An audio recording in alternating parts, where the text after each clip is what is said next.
The following conversation that takes place between myself and Dan Waites may be a conversation that certain people don't want you to see. And the reason I say that is because right as we really started to go in depth as to what is happening right now, and as we started to cast a lot of light into dark corners, the interview completely cut out. I had a massive tech problem. My internet stopped working. I am on Ethernet, and I'm also in San Diego, close to Los Angeles, and we were talking about a lot of the existing shadow power structures at play currently in the United States, also across the world. So not saying that's 100% the case, but it was anomalously bizarre, and I've never had tech problems like that before. We were not able to reestablish a connection, and so this is not a complete interview conversation with Dan Waites from World Astrology Report. We do a overview as to the current energies right now. We talk about this full moon in Taurus conjunct Uranus. We talk about Pluto moving into Aquarius, the upcoming retrogrades, 2025 and 2026 with Saturn and Neptune conjunctions. We do a pretty nice overview, but again, right as we started to get into it, you'll notice that everything totally cut out, and you'll notice exactly what we were talking about when that occurs. Hope you enjoy this conversation. I'm sorry that could not be completed. I will have Dan back on the channel at a later time so we can do a more in-depth conversation and a look ahead for 2025, 2026, and also Pluto into Aquarius. But we just ran into massive tech problems, and it's really a complete unknown why, because it was so bizarre. I mean, I have a good computer, all this stuff. There's really no solid explanation as to why all of a sudden we were totally cut off from each other. So with that, I present to you this conversation between myself and Dan Waites. Hi everyone, welcome Dan Waites to the channel. Buddy, how are you doing? I'm doing great, Stefan. Thanks so much for having me. Yeah, we're a little bit of, 15 hours apart because you're in Thailand, I'm in San Diego. Yeah, other side of the world. It's a bright morning over here. I guess it's the sun's coming down where you are. I'm blasted with light panels, yeah. But I'm excited for this because you are one of my favorite astrology channels. Also, we're friends, and I like the analysis that you go into, and it's in depth, and I can tell that you're researching this stuff. And so it ticks that box because I do the same thing on my channel. We have a lot of overlap, so I'm sure a lot of people watching this already like, oh my God, it's Dan, this is great. And I just wanted for us to ping pong on what is happening right now, starting with the full moon coming up in Taurus. So the full super moon conjunct Uranus exalted, right? Starting with that, because that's hitting all these different charts, Trump, various other people in the cabinet. We've, Kamala, it's hitting our charts. It's hitting our ascendants. So maybe we're the good spokespeople for this. And then to go into 4 days later, how Pluto shifts into Aquarius for the last time and all the themes that we can expect with that. Also, just like things that may happen pretty quickly after that occurs, but then also the 20-year time span. So like, I know you're excited to talk about UFOs. I want to talk about the economy, the election, and like just what the downstream effects that may be, AI, and like what are kind of what humanity's like common push and goal is at that time for the next 20 years. And then also the retrogrades, Mars, Mercury, those are coming up like they're like now. So that's really important. And also 2025, 2026. So strap in, folks, because we're going to go through everything, and there's going to be probably a lot of hot takes. It's just going to be a lot of fun. So thank you for being here, Dan. You're very welcome, Stefan. No, that sounds great to me. We've kind of been building up to this election for a long time. Kind of everybody's been eyeing it. Now it's happened. We got a result that has possibly surprised some people, but of course the symbols and the astrology keeps working. So now we have to figure out where are we now, where are we going, and there is a lot coming in the next few weeks that possibly suggest the story of this election might not even be over in some way? It looks very interesting, so I'm looking forward to getting into this. Yeah, I mean, this to give people the backstory. This started because I was looking at this full supermoon chart because it's just grabbing me for some reason. I mean, one of the things I've been talking about is how with the new moon that we had back in Taurus on May 8th, just 3 days later, huge giant geomagnetic storm, and during that waxing phase, after that new moon in Taurus, every single time the moon's been in Taurus, it's been brighter and brighter and brighter. And now we're finally at the full moon. During that waxing phase for 6 months, we've had a huge sequence of geomagnetic storms, like 5 G3s and a couple G4s. And now we have the culmination coming up. And guess what's conjunct Uranus? Moon's exalted. It's just like there's something to this. Intuition's telling me there's something to it. And looking at the chart for Donald Trump, it's like right on his midheaven.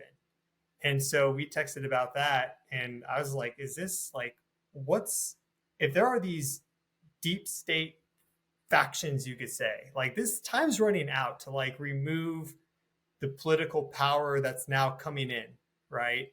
And so we talked about, I was like, is this like a hitman? And you're like, well, there's a lot of ways to express itself. So maybe you could talk about that. Like, how is this affecting some of these people in the public eye?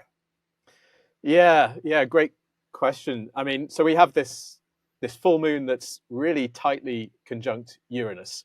And Uranus is a planet that we associate with surprise, shocking developments, rapid turnarounds. It can be all sorts of things. It can be a violent energy, but not always. It can also be in a sort of enlightening kind of energy. And as you say, we've got it right on Donald Trump's midheaven, which is the part of his chart that speaks to his public reputation, who he is out there in the world. And it's just coming in a few days' time. And it's difficult to predict with Uranus. Uranus has been in this kind of area of Trump's chart for quite some months now, and we've seen all these really rapid and surprising ups and downs in the election campaign. Of course, we saw the assassination attempts. The first one coming in July when we had Mars and Uranus, as you say, at the midheaven of Trump's chart. I don't know if you want to, if you want me to, yeah, on the fixed star Algol, which also has quite a fearsome reputation in astrology. I don't know if do you want me to share my screen and please, and show this so people can see what we're talking about. Yeah, I just feel that there's something big, and there's multiple ways to express itself. And so I'm also looking at the economy because right now things are so hot right now.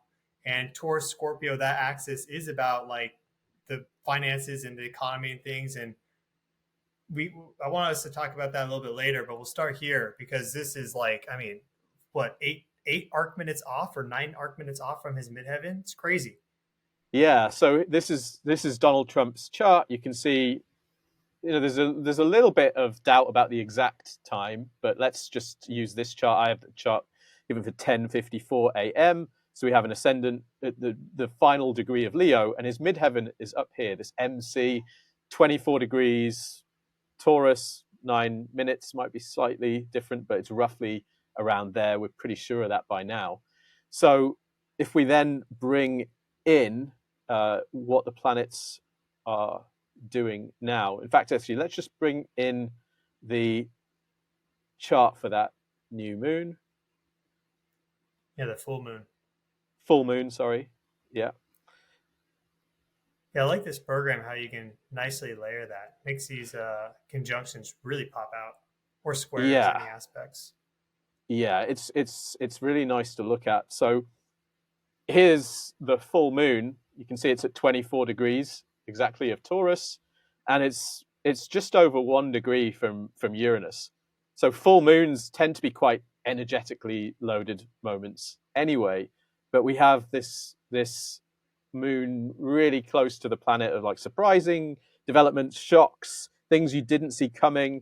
There's some sort of, I mean, there's almost certainly something really interesting coming in 3 days' time or so when this full moon goes exact. Now, yeah, you did mention, could this be some sort of Could this be another attempt on his life or something like that? This configuration isn't as obviously malevolent as the one that came in July when we did see when Yeah. he was almost shot in the head. But nevertheless, Yeah. Uranus can still bring violence, surprise, shocks. It's quite tightly square to his Mars on his ascendant. Mm. Looks like it could be something that is quite provocative for him, perhaps, that stimulates that Mars, gets him going. And so that's one possibility, certainly. And I'm sure he's taking a lot of precautions now. Like as you said, the stakes are really high in this election and what's just happened. Trump's talking about putting Elon Musk in charge of slashing the federal government.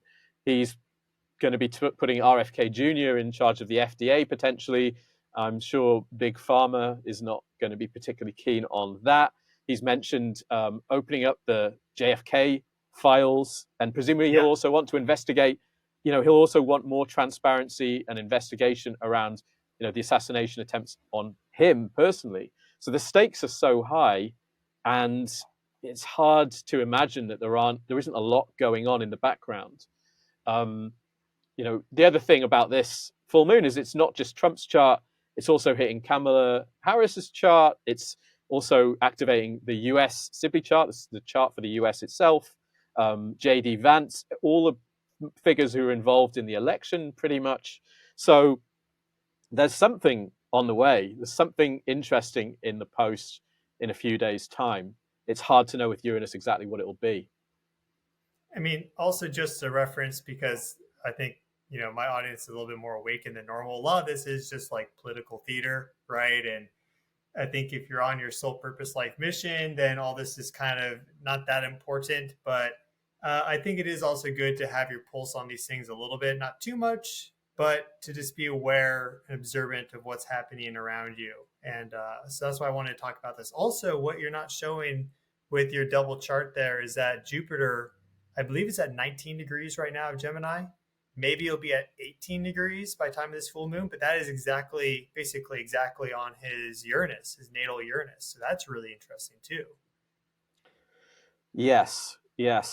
So his natal Uranus is also being stimulated There it right goes. now. Yeah. His Uranus is at 17 degrees 53. Yes, Jupiter is at 19 degrees of Gemini. North Node and Sun. Yeah, and on the North Node and on the Sun. I mean, So biggest planet.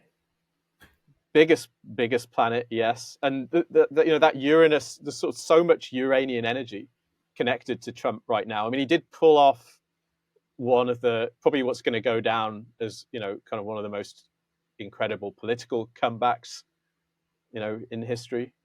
We've just seen that happen. That's quite Uranian in itself. But some of the astrology suggests he's not kind of there are potentially more ups and downs, more surprises to come in this story. Yeah, I think undoubtedly. The other thing that's pulling to me, and we can get back to this, it's just that the moment he wins, all of a sudden we get this massive pump in the economy right as Pluto is about to leave Capricorn. And when it first moved into Capricorn, we got the big financial crash. And it wasn't just subprime mortgages, it was a whole bunch of shady stuff that was happening. And basically, banks stopped lending to each other because, like, I don't know what you're doing and I don't know what you're doing. So there was an erosion of trust. And that system fundamentally, the Eurodollar system fundamentally never got fixed.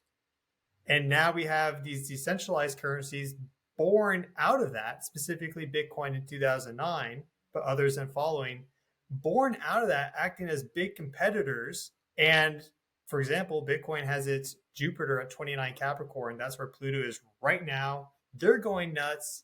Trump has connections to Peter Thiel. He has connections to Elon Musk, both founders of PayPal, connected with the new way of moving money. And so there's also this economic angle, that Taurus Scorpio axis being connected to finances, the full moon, it's exalted, but Uranus there, who's this ruler over technology and innovation. And I wonder, there's right now, I just see there being very big winners, not only in terms of economics and finances and money, but there's also very big losers. So it's like there's this huge split right now. And maybe there are poor losers, like sore losers out there.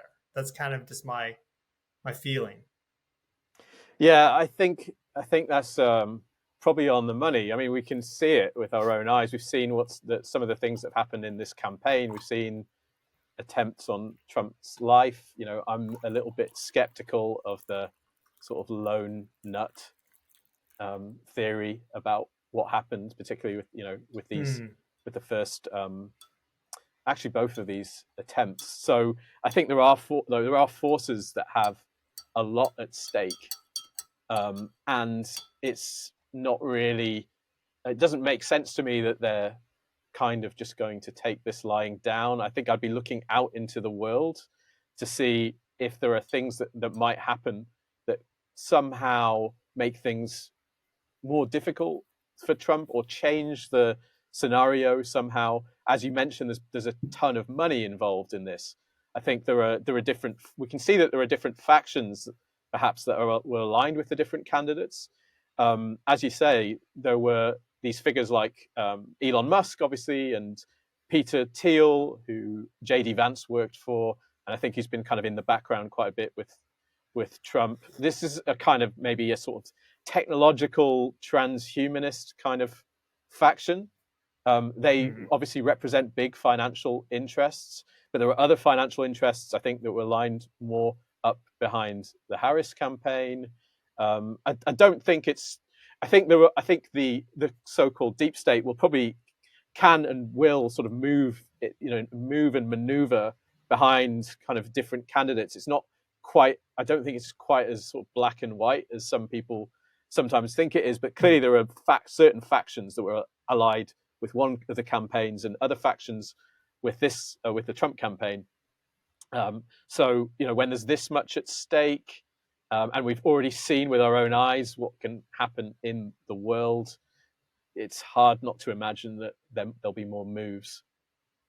Yeah, I want to come back to this chart just in a couple minutes, but first I would like to share my chart showing solar activity and spontaneous social processes, and then just touch on 2025 and 2026 before we then do a more exhaustive look at that near the end of the video.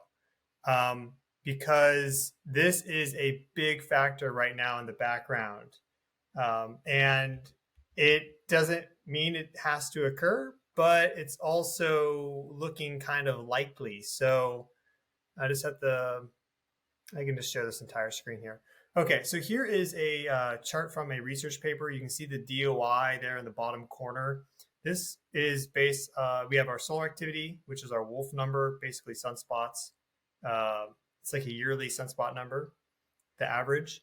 And all the red asterisks are these spontaneous social processes. So it's not some planned thing or something that really took a long time. It's just a kind of a volcanic eruption of humans doing things together. Example, French Revolution, the Russian revolutions, the formation of the People's Republic of China, Arab Spring, collapse of the USSR. And you notice those red asterisks are just all of them lined up on solar maximum. And we are in a very strong solar maximum right now. That is not shown on this chart, but it is in there. And so it's like we have this big double conjunction between Saturn and Neptune coming up. I'm calling the 13 arc minute conjunction, where the 13 arc minutes apart in 2025. I'm calling that a conjunction. That's so close. Let's say it's a double conjunction in Aries at the very beginning of the zodiac. That's pretty explosive right there. Sun's exalted in Aries. Here we have this data showing this connection between spontaneous social processes and solar activity. If you look at the global, the Global Human Consciousness Project, something like that, they show that there's greater amount of correlation between people during higher solar activity, just more energy on the planet. And so just like we see all these factors evolving with people that are very much in the limelight right now. And then we see that we have this very zealous energy coming up in 2025, 2026. We see this solar activity chart. And it's like, is there going to be some just like volcanic outburst of energy and this coherence and this like solidification of people behind a common idea and belief that are really charging forward with that? Like what can trigger that? That's not guaranteed to happen, but it seems there's so many things pointing that direction. Yeah, yeah. I mean, you can really feel the the sort of tensions in terms of power structures growing at the moment. Where there's a kind of battle, I think, going on that particularly through technology, in that there are certain forces that want to use technology, I think, to control human beings, to snoop on Mm. us, to make sure we don't say things that they don't like, and so forth. And at the same time, this exact same technology is awakening people because it's really difficult to control the flow of information with the technology that we're using. So this same technology kind of is doing almost like it's doing the work of kind of both sides at the same time. It's we can feel this pressure building. I think it's happening everywhere, and it's a but it's almost unprecedented. I think, you know, have we been in this situation before as humanity? I'm not sure we have. I mean, perhaps in sort of very earlier epochs, but we haven't Mm-hmm. really seen this in, you know, in history that we can dig up. So this the theme of power and where it should be held.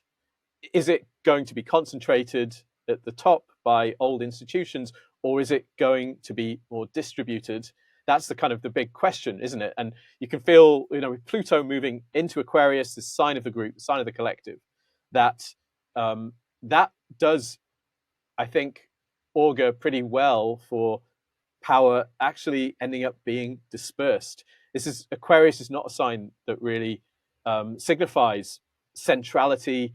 You know, that's the opposing sign, Leo. So we've almost got this sort of opposite impulse to what we've seen since you know, if you think about Pluto was in Leo in you know, the much earlier in the 20th century, and we saw the massive outburst of kind of celebrity culture. um, that seems to perhaps be coming to an end. I feel like there was Mm-hmm. some that dynamic played into the election a little bit. You know, I don't want to be seen as sort of taking sides too much. I consider myself kind of quite politically independent. But if you look at kind of who the two candidates were surrounded with, Trump did have these kind of tech people around him, like we've already mentioned. Um, Harris was relying much more on celebrity endorsements and so forth. It's just very leonine, right? The celebrity, the central figure, and so I wonder if we've seen a shift in from a kind of sort of a leonine way of doing things to an Aquarian one. Yeah, it's very interesting too, because he built this coalition. It's almost like a coalition government. So you still have this two-party system in the States, but it's kind of European in some way because he pulled in RFK, he pulled on Elon, like Jordan Peterson and Tulsi Gabbard and all these random people, but a lot of them, some of them Democrats at one point, independents. I like the coalition aspect and people coming together. And I find it also interesting how you have, for example, Trump being a Gemini sun, and we are in this age of Geminis. You've talked about in depth on your channel. We have like an 8-part series or something. It's awesome. Everyone go to his channel, subscribe, smash it, like give this guy some love. Dan's the best. And so I found that really enlightening. I did some of my own research on the age of Gemini. And we have Sedna there right now at 0. I think it's still 0 degrees. Maybe it's like 1 degrees. Pluto's going to hit that. Eventually it'll move on, but it's going to hit Sedna. And Sedna is so interesting because it's this 11,400 year cycle. And the last time it was in Gemini, or like effectively this position, right, closest to the sun, it gets to 76 astronomical units or so. Then it flings out there nearly to 1,000, goes way out into deep space. If there is a planet X, it goes way beyond the orbit of it. The last time it was so close was when we all of a sudden had the transition from like Paleolithic to Neolithic, specifically the pre-pottery Neolithic, but even that's outdated now. They found pottery in the pre-pottery Neolithic. So, but this transformation in civilization, culture, of people coming together, and like, does Sedna have this imprint of deeply transforming society and civilization, humanity, when it reaches its closest, because it has all this new information from the deep, deep unconscious collective that it brings in. And here is Trump, this Gemini sun. The United States chart is United States is Cancer, is that right? But it has specific Gemini placements. Is that right? Yeah, it has Mars and Uranus in Gemini.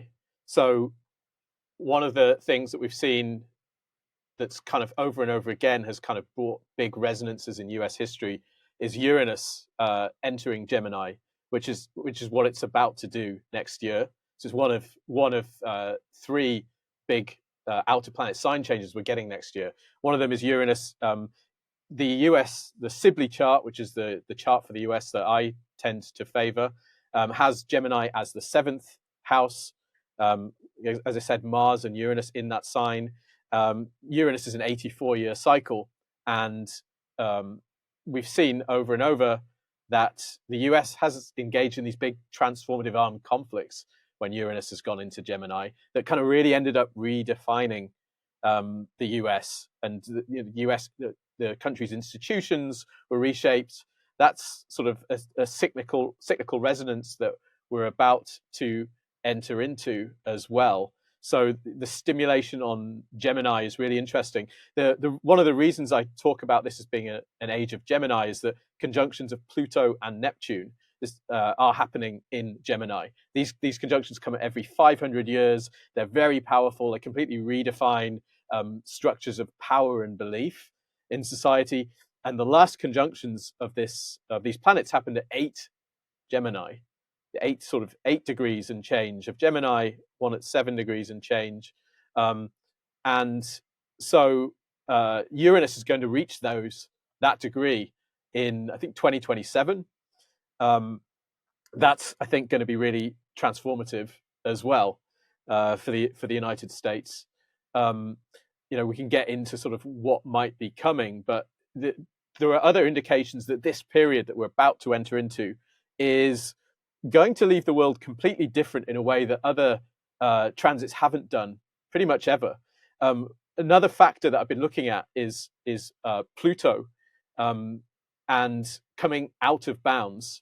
So a planet that's out of bounds reaches a declination that's above about 23.5 degrees, which is the tilt of the celestial equator and the ecliptic. And a planet that goes beyond that, that is sort of said to be able to act without bounds. It's kind of like it's sort of uninhibited self appears in history. Now, Pluto does this a couple of times in its cycle, and it's about to do it again from 2025 to 2035. If you look back at times when this has happened before, they've over and over again been extremely revolutionary periods in history, but it's not going to go out of bounds again after this period of 2025 to 2035. That's never happened. That's not going to happen for thousands of years. So there's some sense in which history is going to be different after this period that we're entering into. And the planet of power, which is Pluto, is not going to be entering into these periods where it kind of gets out of control. I find that super interesting, and there's a lot of people talking about how this period that we're entering into is going to change everything, and that is a kind of a really sort of practical astrological sense of or indicator that that's actually is what's going to happen. I found that out quite recently through an astrologer called Rosie Finn, who's done a lot of research on this, and her research really blew my mind. I'd just like to give a shout out to her. You can find her research online, Rosie Finn, Pluto Out of Bounds. And it's something I think, your audience might want to check out. There's a very interesting article on astro.com by her on this subject. Okay. Yeah, I'll put it in the video description. And then, we also have the Pluto return for the United States occurring at the same time. So there's just I'm just trying to build this, we're building this holistic kind of view of all the different things that are pinging. We have the really nice configuration now between Uranus and Neptune and Pluto as well, all of them sextile. And it just makes me think of 1965 when we had Pluto and Uranus conjunct and Neptune was sextile, and it was over in Scorpio. Pluto and Uranus went conjunct in Virgo, and that was a really big formative time too. Um, and you've talked about on your channel before Saturn Neptune conjunctions, how they're linked to changes with the bounds of Russia. And I find it interesting because we're talking about some sort of conflict, perhaps with Uranus, like reaching that point in the American chart, because that's happened before. We know that right now Ukraine is a proxy war, and more so than for like Iran because they're providing weapons, or for North Korea because they're providing weapons and soldiers now. It's really a proxy war with China because they're providing a ton of materials, not only for like industrial and commercial use, but like dual purpose that could also be used for the military, and certainly it is. And so we're already kind of engaging in this proxy war with China. Taiwan's a super hot issue. And then we have this change perhaps coming up, big change with Russia in with these Saturn Neptune conjunctions. And like, I see how it's connected to our ongoing situation with China, and with Trump coming in, it's going to be much tougher, right? He already had that trade war with them once. They're hurting. I mean, our economy is hurting too. Um, it's very interesting. Do you have any thoughts on that? Yeah. So one of the big themes of the cycle that we're in, the Pluto Neptune cycle, as I mentioned, this conjunction happened in Gemini, the sign of the twins. And so what these cycles seem to do is bring about divisions in the world, different kind of bifurcations and splits. Now, in the Cold War, of course, we had the whole world split into these two camps. And at this time, Pluto and Neptune were pretty close to a exact sextile. Now, in the 90s and the early 2000s, they moved away from that sextile. And what happened? The Cold War ended. We entered this sort of unipolar world. Now they're getting close again to this sextile. And what's happening? We're seeing a new Cold War underway. It's slightly different to the last one in that this time on the Russian side, we have China, which is more taking the lead. And yet we can kind of see how the world is sort of splitting and bifurcating again. I could see this, some sort of bifurcation in the world, possibly playing out until maybe the mid 2030s. We have to think in terms of scenarios. This is just one scenario that the astrology suggests to me is quite possible, maybe even likely, but that we're going to look at like a new Cold War, a new split in the world with two sides, two perhaps competing models and systems as we had in the Cold War. And then we may see, as you mentioned, sort of Russia really resonates to this Saturn-Neptune cycle. We're about to get a conjunction, and whenever we've got these conjunctions, we've seen the kind of boundary between Russia and the West sort of refixed, and it's looking like that's kind of happening again. I'm wondering if we're going to sort of shortly see this kind of barrier, this boundary concretizing again, being fixed again, sort of the borderline of Russia being drawn up, and if we might sort of enter a new Cold War scenario. There can be a lot more going on, though. I think during the Cold War, it was a period that a lot of people look back kind of fondly on. Not the people who were, hit by the really horrible proxy wars that happened, but it was a very creative period. It was a period of awakening. You mentioned the 60s, and there's sort of resonances with the 60s brought up by the forthcoming trine between Uranus and Pluto. So it's just looking like a really transformative and kind of wild period, but with echoes of some of these historical events that we've already seen. Yeah, pretty strong echoes. I want to take it back though to this full moon because we have that coming up in like 3 days, and so I feel like it's a trigger point. I mean, who knows? But I just feel like it's a trigger point that's going to kind of start the dominoes falling, you could say, and then it evolves from there. I mean, similar like how World War One started, right? You had the assassination, all of a sudden, there's a world war, right? And that's not guaranteed, but it's just such a crazy full moon with a conjunct Uranus. And so, just like, what are some scenarios they see playing out world stage now that we've kind of talked about all these things and laid out all the cards? Yeah, I mean, we could be looking at some sort of trigger around this time, some sort of surprising event in geopolitics, which perhaps forces Trump to take action somehow or do something that he wasn't expecting.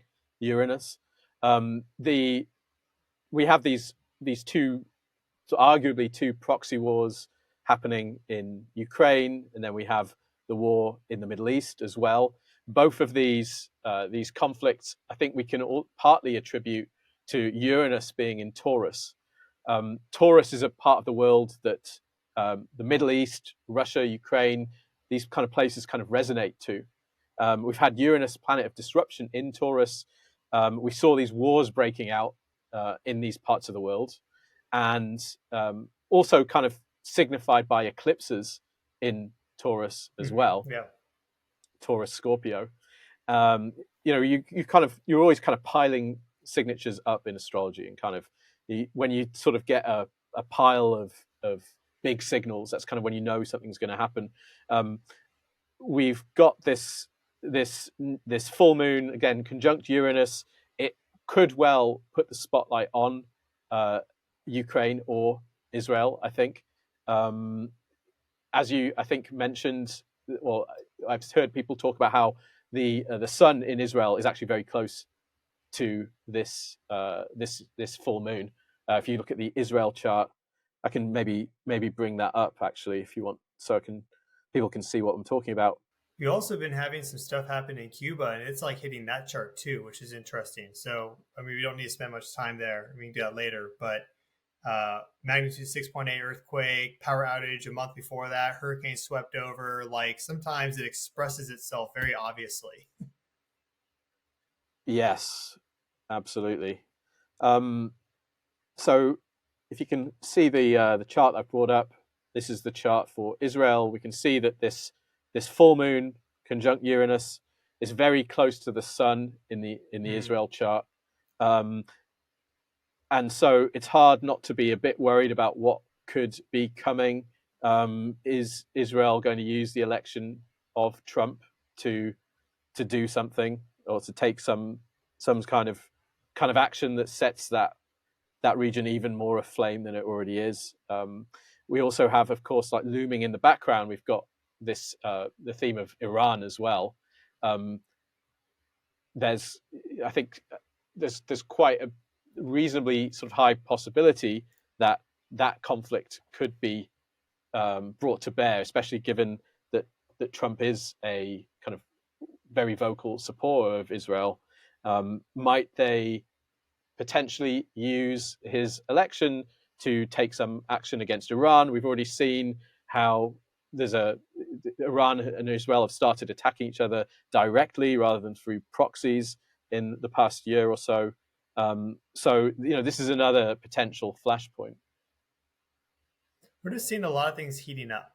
Like, I guess that's kind of what I want to bring to people's attention, is that I think they're like, again, like I trust in higher spirit and guidance, and if you do that, you're fine. But also very much like, it's undeniable that sometimes in history things are quiet, and other times things are very hot and loud. Like 536 AD, you would not want to be alive during that year, right? That was not a good year across all of Europe and actually the entire world. And then other times, totally fine, quiet. And it just looks like things are getting really hot and hotter, especially with this stuff happening in 2026. And we have these retrogrades coming up too, which we talked about a little bit, how they're going to possibly modify things, that there's going to be some sort of kind of revisionary aspect. And they're kind of starting pretty close after this full moon and after that shift of Pluto into Aquarius. So is there anything you want to talk about with the retrogrades and how it may be modifying political figures or, governments or just in social movements or things of that nature? Yeah. I mean, so maybe I can show your viewers once again, just so they can see what we're talking about. I'll Hmm. just share my chart again. But yeah, we have two retrogrades coming up in the next few weeks. One of Mercury and one of Mars. So I'll just bring my Yeah, Mars only pops up every 2 years. I mean, it's not like a Mercury one every, 3 times a year. yeah. So Mercury goes retrograde 3 times a year. Mars every 2 years. So a Mars retrograde is quite significant. Uh, and we have both of these planets retrograding very shortly. So you can see that if I'm just animating this, we have Mercury getting ready to station retrograde on the 25th or 26th, depending on where you are, in the 23rd degree of Sagittarius. Now, Mercury is going to station direct, if I just bring that up, on, or sort of at the, oh, one moment. Mercury will station direct on the 15th of December at 6 degrees of Sagittarius and 23 minutes. So on the 7th of this month, Mercury entered what's called shadow. So it reached the degree that it is going to station direct at, sort of roughly the 7th. Now, this is just after Kamala Harris conceded the election. So we have Mercury kind of preparing Hmm. to retrace its steps that it's taken since that concession, which is obviously quite interesting. And then we also have Mars getting ready to retrograde as well in early December. So both of these retrogrades, retrogrades tend to invoke rewords, revise, redo, rethink. Um, the Mars retrograde is definitely dialed in to the United States' chart as well. Mars retrograde happening in Leo. If we take a look at where that's happening, it's happening in the 7th degree of Leo, which actually is where the nodal axis of the US chart is. So it's really dialing in the US. A Mars retrograde in Leo, it has to do with central figures. It has to do with um, celebrities, people who are seen. A Mars retrograde in Leo, you have to wonder, is that saying something about what things that might be coming to the world of celebrity, to very well-known figures? And of course, we have the Diddy case underway right now, so that Yeah. makes me wonder. Are we going to see some celebrities kind of under attack, perhaps? Their reputations might be damaged. It would make sense given some of the things that are brewing around in the zeitgeist right now. Yeah, there's just a lot of people that have a lot to lose. What I find interesting about the Mars retrograde is that now Trump has his Mars and ascendant near the end of Leo. And that's it. That's where the conversation left off. That's where I lost all my internet connectivity, and it took quite a while for me to get that back. I had to reset my computer like 2, 3 times, and I wasn't able to even load websites for a while. And then eventually things reconnected. So again, I don't know why, but I did like what we covered in that video, and I wanted to present that to you so you can get a sense of some of the energetics at play based on the astrological transits and some of the other things that we discuss.